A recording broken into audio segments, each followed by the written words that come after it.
Hello friends, all memorable study channel में आप लोग का बहुत बहुत स्वागत है।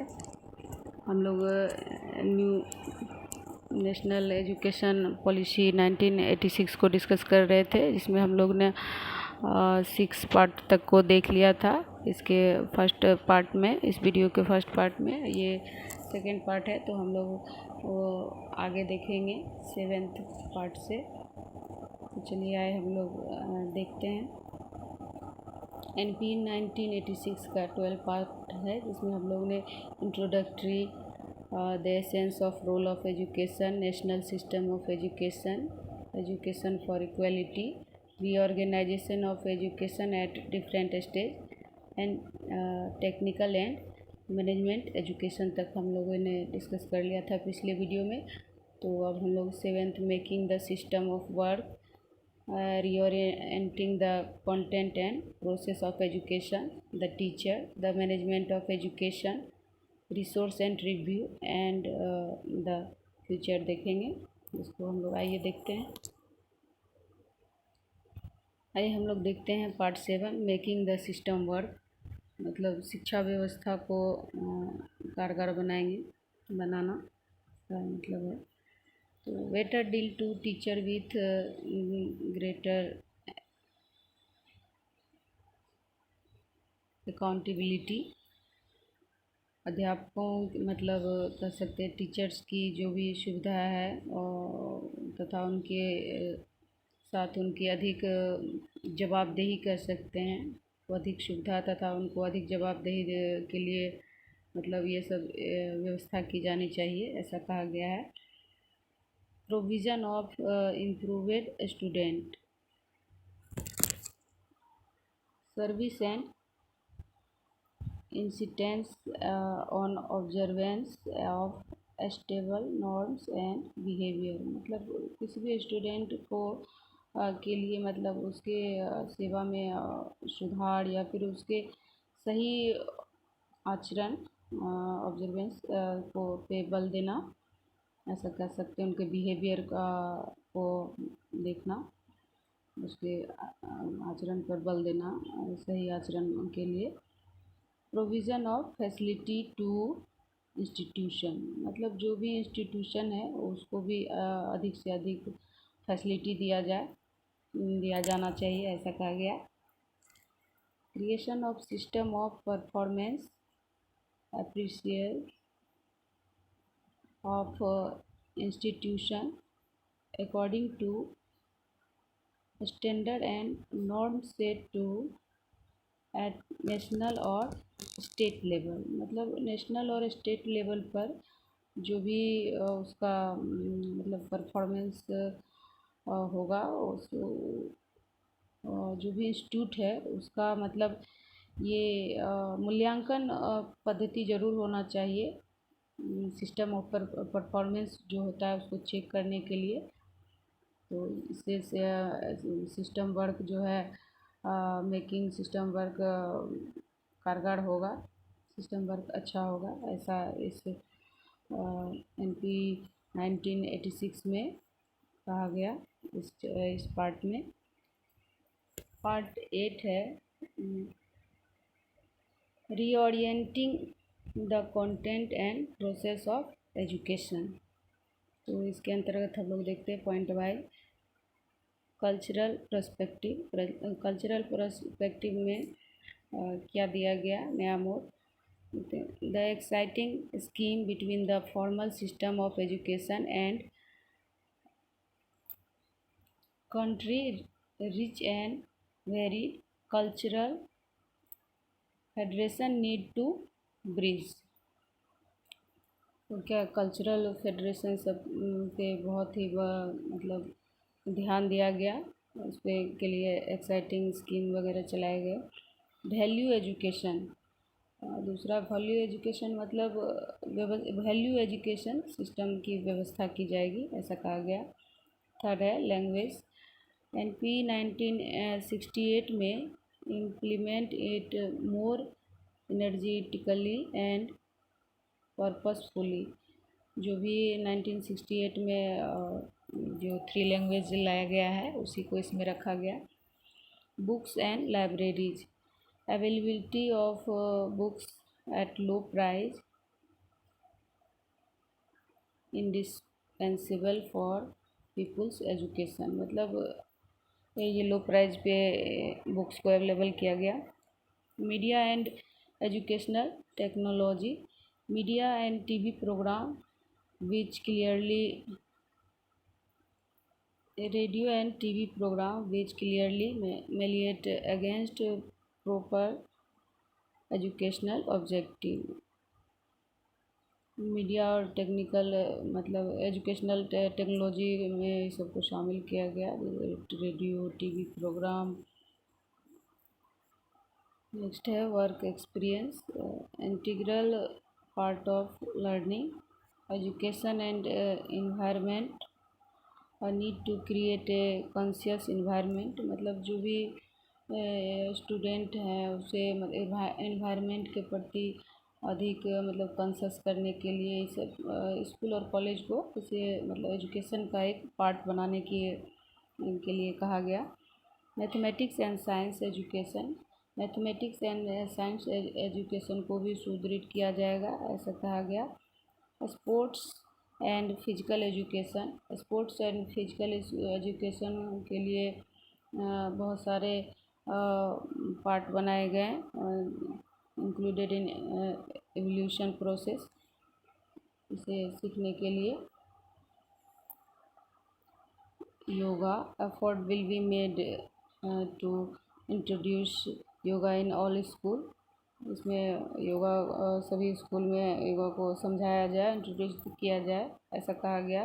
Role of youth, involve youth व एजुकेशनल इंस्टीट्यूशन जैसे एनसीसी, एनएसएस, ये सभी जो संस्थाएं हैं। Evaluation process and examination reform, जो भी था एग्ज़ाम में भी परीक्षाओं में जो भी आयोजन में सुधार करने के लिए, साथ साथ जो भी शिक्षण सामग्री, शिक्षण विधि, टीचिंग मतलब टेक्निक, ये सब में भी सुधार करने के लिए कहा गया। To ensure the reliable method of evaluation, सभी मेथड को उपयोग किया जाना के लिए कहा गया, जो भी इस सिस्टम को अच्छा कर सके, सुधार कर सके। तो नेक्स्ट है part 9, the teacher. Status of teacher reflected the socio cultural ethos of society, so government and community should endeavor or to create condition which will help motivate and inspire teacher on constructive and creative line. Method of recruiting teachers, merits objectively, conformity with spatial and functional requirement. Teacher education is continuous process and its pre-service and in-service component and inseparable। Next है part 10, 10वां अध्याय, the management of education, मतलब education का management. उसमें involving a long term planning and management, मतलब एक long term planning की ज़रूरत है मैनेजमेंट के लिए। Decentralisation and inducting more women in planning, तो इसमें मोर प्लानिंग की ज़रूरत है और सभी का भागीदारी की ज़रूरत है, अधिक से अधिक वुमेन को इसमें लिया जाए। National system CAB, central advisory board of education, जो central advisory board of education है, या इसका क्या करेगा और शिक्षा का मतलब पुनर्वलोकन करेगा, शिक्षा में सुधार के लिए जो भी परिवर्तन है वो सुनिश्चित करेगा, जो भी इसके संबंधी देखरेख है इस सब में, इसके लिए यह बहुत ही मतलब निर्णायक भूमिका अदा करेगा, ऐसा कहा गया। तो स्टेट लेवल पर भी state advisory board of education को दिया गया, तो ऑनलाइन लाइन ऑफ CAB, जो CAB के तर्ज पे इसको भी उतना ही मतलब पावर दिया गया। Special attention to the training of educational planner, administrator and head of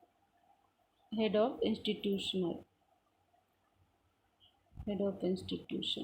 district and local level पे district board of education for school education will be create. District level पे भी district of education board of education का भी creation किया गया। तो voluntary agency and aids institution, इनको encourage मतलब किया गया, जिस तरह NGO वगैरह को जो भी है इंस्टीट्यूशन जो है, social activities group, step to prevent commercialisation of education. ये सभी मतलब गैर सरकारी जो भी समाज सेवी मतलब समुदाय हैं, इस सबको भी प्रोत्साहन दिया गया। तो स्कूल कॉम्प्लेक्स सबको भी विकसित किया गया। तो हम लोग नेक्स्ट देख लेते हैं 11th, resource and rise the resource bye mobilizing donation। Consequence of inadequate investment in education are indeed very serious. Similarly, that cost of neglecting vocational and technical education and of research is also unacceptable। मतलब ये जो 5वीं पंचवर्षीय योजना में पूंजी निवेश किया जाता है, जितना ज़रूरी हो उतना मतलब उसको इसमें उस हद तक उसको बढ़ाया जाएगा और इसको सुनिश्चित किया जाए, ऐसा कहा गया है। Investment in education 1968 policy 6% of GDP। मतलब जो भी 8वीं पंचवर्षीय योजना में यह राष्ट्रीय आय के 6% से अधिक होना चाहिए, ऐसा कहा गया। Review every 5 year and appraise at short interval to ascertain the progress of implementation and the trends emerging from time to time। मतलब जो भी ये पॉलिसी था उसके सभी मतलब कार्य जो भी से हो रहा है उसको 5 year में मतलब इसकी समीक्षा अवश्य की जाएगी, ऐसा कहा गया है।